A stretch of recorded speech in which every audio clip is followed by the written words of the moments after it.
for the new HUD Final Rule. My name is Lauren A. Seeger, and I'm the Continuum of Care Program Manager here at All Chicago, and I am joined by Amanda Fox, who is the Systems Implementation Manager. So our training objectives today are to understand the new definition for chronically homeless and to understand HUD's documentation and record-keeping requirements. So a few general webinar housekeeping rules. I know most of you all are very familiar, but just make sure to notify us in the chat box if you're having problems hearing us. You can also join via phone by the dial-in number that's to the right of your screen. So because there's so many people on today's webinar, everyone has been muted, and we are not utilizing the raise hand and switching to audio. So please, if you have any questions, please put them in the question box on the right-hand side. You can also use that chat box. We will take breaks for questions kind of throughout the webinar. I'm going to talk about the definition. We'll take a break to answer some questions. And then Amanda's going to talk more about the record keeping and the HMIS side. But please feel free, if questions come in, to type it freely as you're thinking of it, and we'll address it during the question period. So the new chronic homeless definition came out December of 2015, and there have been questions around it, and I think it's important to note that there are not tons of changes from the old definition. So the old chronic definition really is somebody is chronically homeless if they're living in a place not meant for human habitation or emergency shelter, have been homeless for at least one continuous year, or have experienced at least 4 episodes of homelessness in the past 3 years. That person must also have a documented disability. So this is kind of the standard definition that most providers have been using for housing or documenting somebody who is chronically homeless. So that needed to change, and for some of those reasons HUD decided that communities previously used various standards for the length of time as an episode. So this failed to ensure that resources were consistently going to the right places. And as you know, there's an emphasis on ending chronic homelessness via opening doors. So with not really consistent all-around definitions and it being loose-ended, people kind of took that to their interpretation, and HUD was finding kind of data that was all over the place. And despite this focus on chronic homelessness, since 2002, only 1/3 of all permanent supportive housing beds were dedicated to chronically homeless individuals. So this is also a really big push to not only end chronic homelessness, but to have providers across the country really emphasize that as a focus with their program and is within the continuum of care. So you might be asking, well, where is this information coming from? How is it collected? So through 2012-2013, there was a public comment period where questions from experts, researchers, and practitioners could provide feedback from various different points of view around what it meant to define chronic homelessness. And most of the questions were about the length of time homeless and documentation. So there needed to be a greater clarity for making regulatory terms for chronic homelessness. So I'm going to go through the new chronic homelessness, which again doesn't have many changes, but some slight changes, and then I'll do a little deeper dive into what those kind of changes mean and just point them out. So the new chronic homeless definition requires an individual who is homeless and lives in a place not meant for human habitation, such as the street, a safe haven, or an emergency shelter. This person has to be living in this location for continuously for 1 year, or at least 4 separate occasions in the last 3 years where the cumulative total of those 4 occasions is at least 1 year. So highlight that part because we're going to talk about that a little more later. And stays in institutions of 90 days or less will not constitute as a break in homelessness, but rather included in the cumulative total.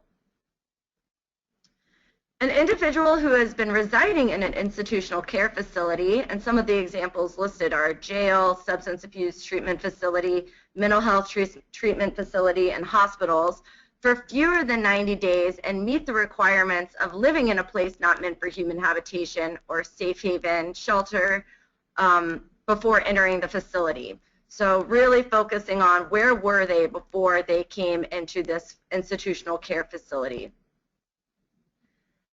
An individual can be diagnosed with one or more of the following conditions: substance use disorder, serious mental illness, developmental disability, post-traumatic stress disorder, cognitive impairments resulting from brain injury, chronic physical illness, and then a very generic disability. And finally, a family or head of household, if there's no family, a minor head of household, who meets all these criteria, including a family whose composition has fluctuated while the head of household has been homeless.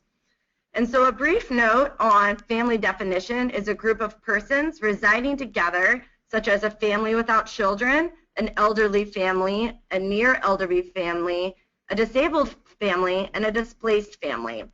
And for this, they're using the head of household term is somebody who must meet the disability requirements in chronic homeless definition. So it's important to note that this applies to the head of the household. So let's take a minute and really think about, well, what are these major changes? Some of these sound, again, very similar and might sound minor, but it's enough that can really change the definition and how somebody is classified as homeless or chronically homeless. So one of the major changes was replacing episode with occasion.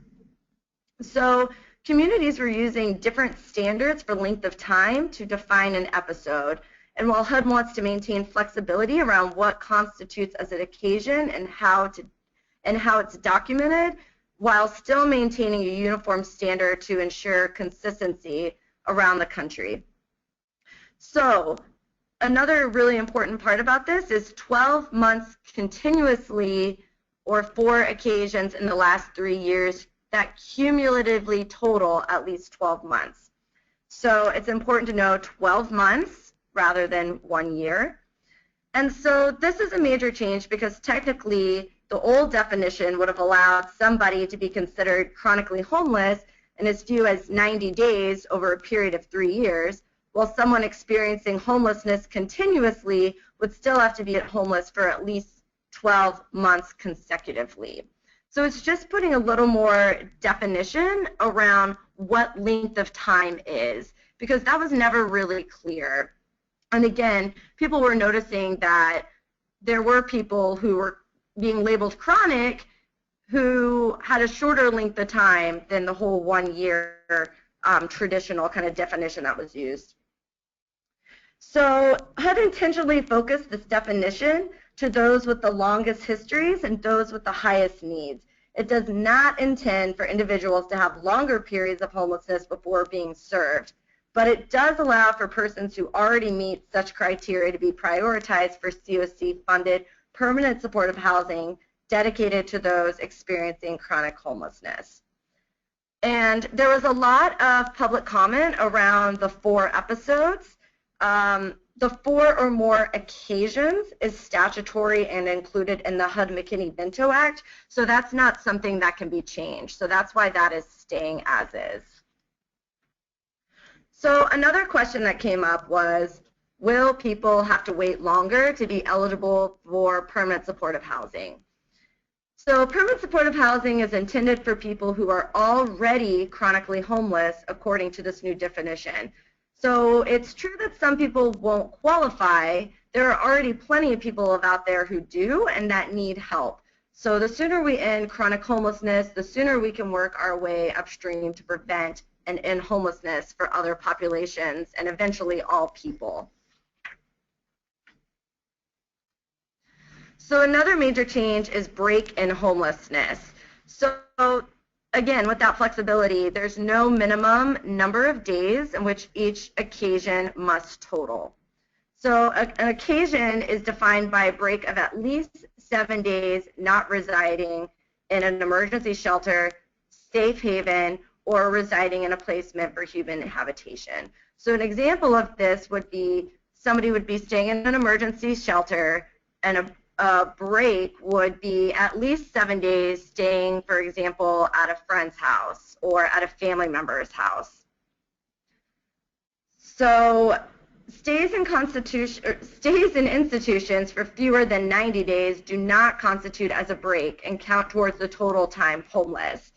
So if the individual or family member had already been living in an emergency shelter or safe haven and residing in a placement for human habitation immediately before entering the facility.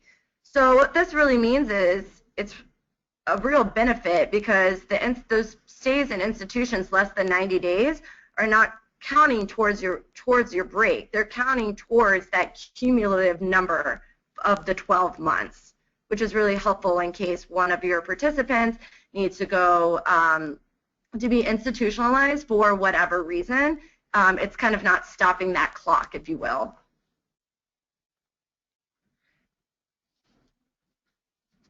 Another change is condition versus disability. So it's replaced disabling condition with a homeless individual with a disability. So it provides clarification on conditions. So for example, post-traumatic stress disorder was included as an example, but it was not listed in the definition of disabilities included in the HUD-McKinney-Vento Act. So each condition under the statutory definition of chronic homelessness are also included under the definition of homeless individual with a disability. So that's kind of opened up the possibilities. And an individual with one or more conditions included under the statutory definition of chronic homelessness would qualify under this act. And so HUD wanted to clarify that these chronic homeless individuals and families are still eligible for permanent supportive housing. So again, remember that can be diagnosed is not included in this final rule. The diagnosis needs to be documented as soon as possible, but with that caveat, remember that for record keeping, documentation of disability evidence can be recorded no later than 45 days of the application for assistance. And I know that a lot of agencies are working with this because, for example, somebody might have already found housing and there might be some documentation, whether firsthand or by a case manager, that kind of has a history of a individual with a disability or a disabling condition, but just needs to schedule the time to see a licensed physician who can actually write the diagnosis for the paper for them to get into PSH. So this is really kind of an effort to not keep the person homeless longer than necessary. And finally, defining the family. So a lot of different agencies across the U.S., continuums I should say, were defining family differently. So a family is outlined as a group of persons residing together and includes elderly, displaced, disabled, or near disabled individuals. They can all present together where the head of household meets the criteria established in the final rule. And I just want to reiterate that because it needs to be the head of the household who was living in that situation of being in a safe haven, being in an emergency shelter or a place not meant for habitation, and has the documented disability. So another part is if there's no adult in the family, so for example, youth, the family is still considered chronically homeless if a minor head of household meets all those criteria as well. A child who is temporarily away from the home because of a placement in foster care is still considered a member of the family. And for this, household is being defined as the member of a household designated by the family or group of persons as someone who is wholly or partly responsible for support, maintenance, or income. So I know that there's been questions around what's the head of household? Is it always the male? And that's not the case. So hopefully that kind of definition will help clarify when you are determining who your head of household is for potentially earning that chronic homeless status for the case of housing. So I want to say that this new rule has to be implemented as of January 15th, 2016.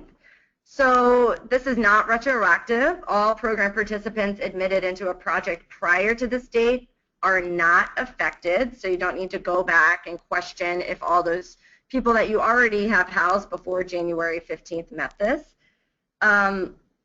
Recipients of COC-funded permanent supportive housing programs with dedicated chronic homeless beds are required to document the homeless status at the point of entry into their program. And I know Amanda will talk a little more about that.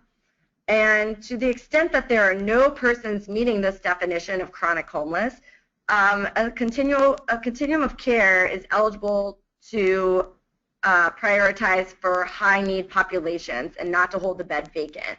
So clearly, this does not apply to the City of Chicago, since we have a large population of people who qualify as chronically homeless under this definition. So with that being said, I just want to take a quick moment to answer any questions around what's new, what might you have questions, what might seem confusing, and what you might want some clarification. So if you have any of those, please type it in the questions box, and I will do my best along with Amanda to try to address some of these. So we do have a couple of questions that are asking about basically the definition of an institution and whether nursing homes qualify as an institution. So that's a really great question. Yes, nursing homes qualify as an institution. I gave a couple of examples, and this should also be noted that the reason you guys are having questions about institutions is exactly what HUD is considering, and HUD plans to open another public comment period to help get more definition over what constitutes as an institution.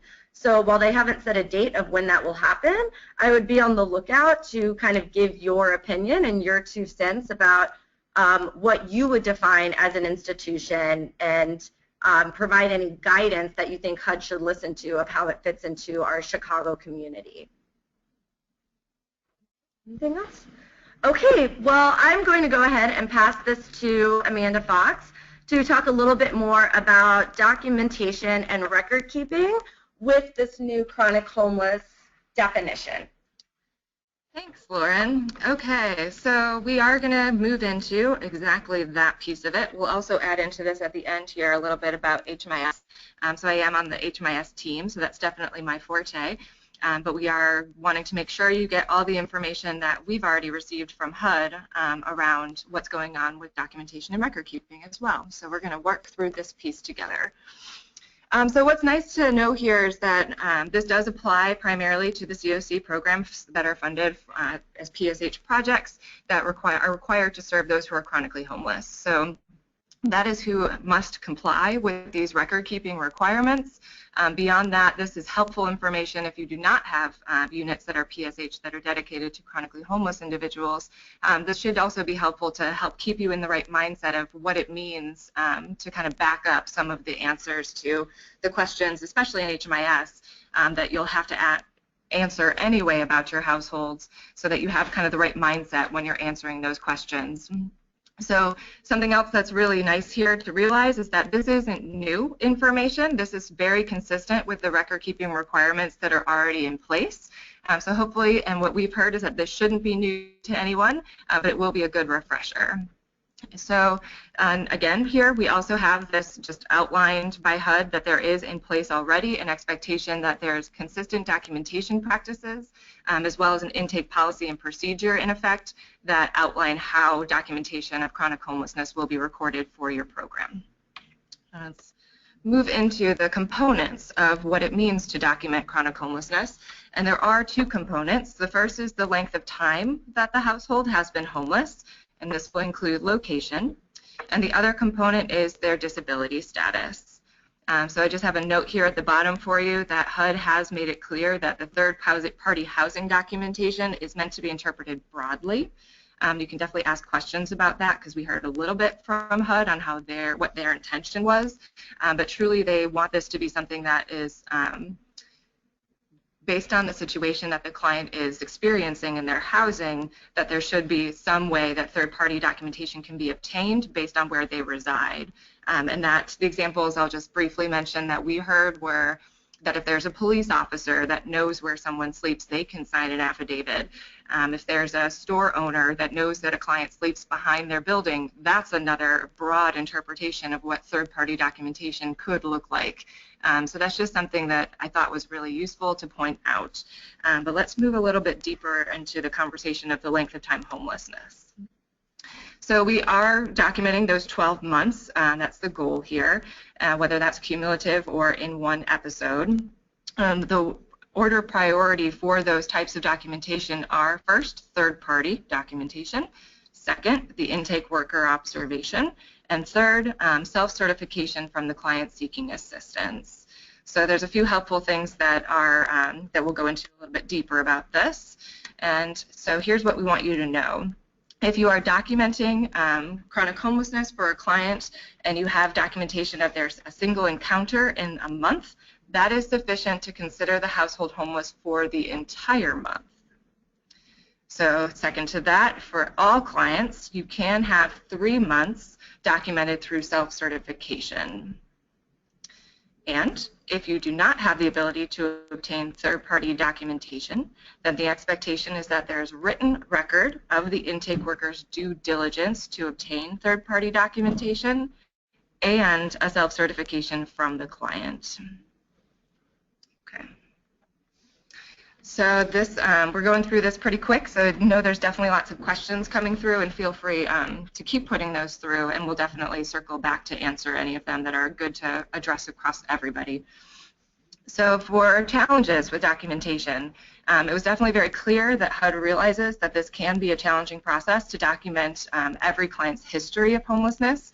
So there is the understanding that in rare and extreme cases, a client's full 12 months could be documented by a self-certification, given the 3 criteria that are listed here have been met. The first one is that you've done a thorough job documenting all of the attempts to obtain the third-party documentation, as well as why that documentation could not be obtained. There will also need to be written certification from the client covering the full period of their homelessness.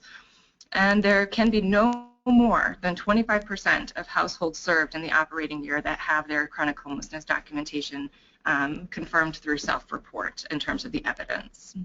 So that's something that I assume that most of you that are documenting chronic homelessness are already familiar with and abiding by, but let us know if you have questions, and we can always direct you to some of the resources where we learned this information, and that will be at the end of this presentation as well. Okay, so here's a new topic to talk about how HMIS could potentially help us with starting this process of documenting a client's chronic homelessness history. And so we want you to know that we are definitely working towards making this a reality, and we want HMIS to be utilized as a tool because we are documenting so much information about our clients. We want to be able to help individual workers that are trying to document this history to have full access to the available information that is a resource to them. And with that, HUD is encouraging the same thing. So if you do go and participate or listen to the HUD webinar, you will definitely hear a lot about them recommending to communities that their HMIS be used as a tool in this process. I'm here to let you know that we're not there yet in Chicago. We definitely have a system that is very much locked down. There's no sharing across different programs, so we cannot just start sharing information about where clients are located. But what we are doing is working on a policy and procedure that will be implemented to allow HMIS to help with that process. And what the types of information that HUD is asking that we try to start providing for this documentation is the type of project where a client has resided, the entry date, the exit date, as well as evidence of breaks. So it was interesting to hear that HUD is kind of guiding the agencies that are documenting chronic homelessness to really think about not so much how long one of the episodes, if there's 4 or more in the 3 years, how long each episode lasted, but more so finding the breaks that were more than 7 days so that you can document those breaks if you need to. And evidence of breaks can be completely self-report from the client if you do find that you need to document them to have the complete chronic homelessness documentation. But that there was also that insinuation that HMIS could be used to look for breaks in a client's homelessness history. So the one thing that was very clear that we cannot use HMIS for is documenting disability status. That was referred to as information that is mostly through self-report. So we will not entertain the possibility of sharing documentation around disability status, but we are going to, again, just work on finalizing a policy, a procedure, a release of information form, something in that line of a process to allow projects to request some information about their client's history according to our records. And it will definitely be something that is just used for the record-keeping component. Okay, moving forward here. So disability status is that second piece of what needs to be documented and have evidence on file. But this one has to be third-party verified. And here's the possibilities of how that verification can be obtained. It can be verified through a written verification from a licensed professional. It can be verified from the Social Security Administration. A disability check will count as verification, or staff recorded observation that is confirmed within the 45 days with the evidence. So that one's pretty straightforward, and I believe absolutely nothing has changed on that front. And I just want to jump now into the HMIS data entry piece of how you correlate that, mostly the chronic homelessness, the housing history piece. The disability status in HMIS is a completely separate question, but that obviously would be a component of whether the client is counted as chronically homeless according to the HMIS system. But this is really what users see when they are answering chronic homelessness questions in HMIS. So I kind of put some borders around the top 2 questions in green because I want you to realize that those 2 questions are very much connected. And then I put the bluish border around the second 2 questions, or the third and fourth question, just to highlight here for you that we do have to think of these separately. And we'll go into a little detail here in the next couple slides on how you answer these questions. But just to note here, that very last question at the bottom of length of time homeless status documented, that is something that is expected to be answered separately as well. And that would be something that would be self-report from the client. If you do record chronic homelessness history and get that evidence, you would want to say yes, I would assume, to that question. It can be a good quality check for you to make sure that you have those answered as yes, so you know that you have the documentation on file. But you also, if you're a program that doesn't have to get that evidence on file, you would still want to make sure that you answer that question just so we know if the client can produce the documentation if needed. So I'm going to move to the next slide just to focus on those first 2 questions first. So here's those 2 questions again, and what's going on here is the very first question is a yes, no, client doesn't know, client refused, or data not collected for the options. So once you answer that question, that will determine whether you have to answer the second question. And if you answer yes to the first one, you are expected to put a date in the second, to answer the second question, and that date is meant to reflect when the client first started experiencing the episode of homelessness where they are living on the streets in an emergency shelter or a safe haven. So with that, you can look back, as we've kind of been talking about, that look back period, if it's based on when the client is telling you that they first started living in one of those situations, you will include in that look back period any breaks if they are less than 7 nights. You'll also include, as Lauren already explained, you'll include that stay in an institutional setting if it was less than 90 days. So you'll just kind of keep going back until you find a break where there was 7 nights or more where they were staying in a place meant for habitation. So that's really the idea here. And one of the ways that you can ask these questions of a client to help them think back of how long they've been living in one of these situations is to find out when they perhaps last had a home or a safe place to sleep. Those can be some of the things that can help jog one's memory. So that's the first two questions, and those are kind of broken out separately here because the next questions also will need to be answered. So let's look at those. So despite having answered question 1 and 2, regardless of where they stayed last night is the way the next question starts, we want to answer for the system here, how many times has the client been on the streets in an emergency shelter or a safe haven in the past 3 years, including today? So the very first option here is never in the 3 years. That would mean that the client has never been homeless in the past 3 years. The second option, there's one time, and that would mean that this is the first time that the client is experiencing homelessness in the past 3 years. And then goes on to give you the additional options. And then you would also answer the second question. That's really the fourth question that's on the bottom here.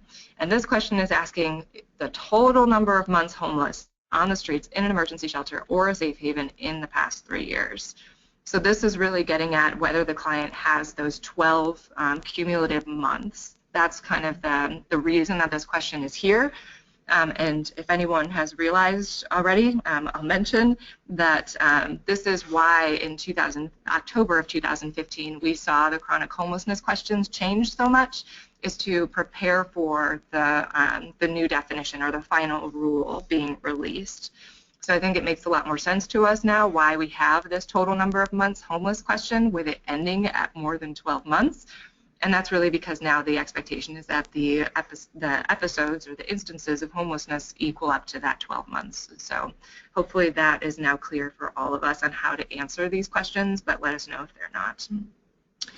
And so I think that's really everything that we wanted to cover on the record-keeping side. And we'll go back here to see if there's any questions that we need to answer as a whole. One question is, if we get our referrals from DFSS, is their referral to us considered third-party documentation? That's a good question. So we're talking about, I wonder what type of program we're talking about in that case, because you wouldn't get a referral from DFSS for permanent supportive housing dedicated for chronically homeless individuals. So I don't know exactly how to answer that because I'm not sure what you're trying to document or what type of program we're talking about. Put in another question if you want to clarify that more, but what I'm hearing from that is DFSS referral, which tells me that that's most likely a referral going to emergency shelter or interim housing. So help us understand what you need from that. I'm not sure, on a side note, I'm not positive whether I would say that that would be something that would be counted as third-party verification because I've never seen those referrals. But we'll follow up if we need to. And this is just another question that came up that I want to address. So this webinar is addressing HUD rules and regulations. So as you know, Chicago is a very unique community where we define some of our housing programs and projects differently. So an example might be interim housing. So it's really important to know that interim housing can sometimes be defined as emergency shelter or transitional shelter. It varies in our community. So it's really important that you know your HUD definition and what HUD is classifying you as, because if you're in transitional housing, you lose your chronic homeless status. And I know that there are, as one of the people on the webinar mentioned, there are a lot of family programs are represented in transitional housing or in the interim housing category. But it's important to realize interim housing is not a HUD term. That is a Chicago term. So you need to clarify whether that's shelter or interim housing, because that's a really huge difference for when classifying someone as chronically homeless. And if you're ever in doubt of that, A, you can talk to the person who filled out your housing inventory chart, or B, you can always contact your local HUD rep for any clarification on that.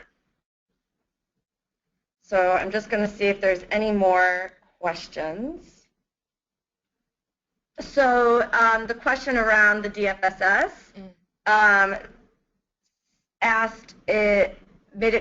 was clarifying that it would be for interim housing. I guess my question would be, what is your purpose of documenting chronic homelessness is one of my questions, but it might be very much that referral could be used as third-party verification. I just don't know one way or the other how to answer that right now. I've never actually seen the form, so I don't know what they include on them. But that's definitely something that you could consider. You might want to actually ask that question through the AAQ as well. There was definitely that recommendation in the HUD provided webinar that you can put in any questions about documenting chronic homelessness for whatever reason you need to document it, and you can ask them specifically. So one of the questions said, can you clarify that this definition only applies to those entering January 15th or later? So yes, this is not retroactive. This applies to anybody entering your program after January 15th, 2016. So this is a practice that you should already have been in place. Another question is, any guidance on which medical professionals can sign a disability letter for participants? For example, a medical doctor, an LCSW, what about nurse practitioners, CADC? That list is very particular, and that is signed off of, you would need to read the rules and regulation of that because it's very specific. So for example, I do not believe a CADC would pass for that. I do not believe an LCPC would pass for that. A medical doctor would, but that's something that you need to clarify because it's a kind of bulleted list of what it is, and it's very strict on what classifies as that. So I don't have that laundry list memorized, but you can definitely read the rules and regulations around documentation to see what qualifies as a proper disability documentation and signed and kind of a review of the situation at hand. That might be someone, for whoever asked that question, you might want to also consider watching the HUD webinar because they definitely talk about that quite a bit.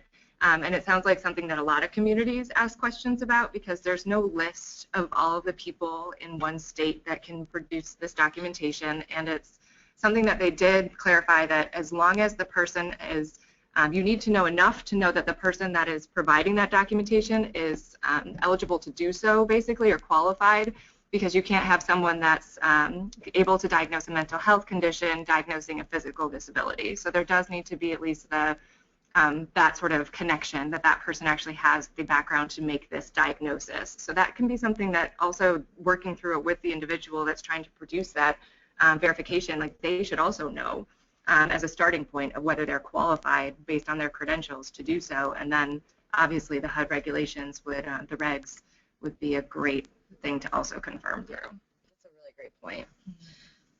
Does the street or train count as a place not meant for human habitation? And the answer is yes. Once a person goes into a shelter for 120 days or less, do they lose their chronic homeless status? And the answer is no.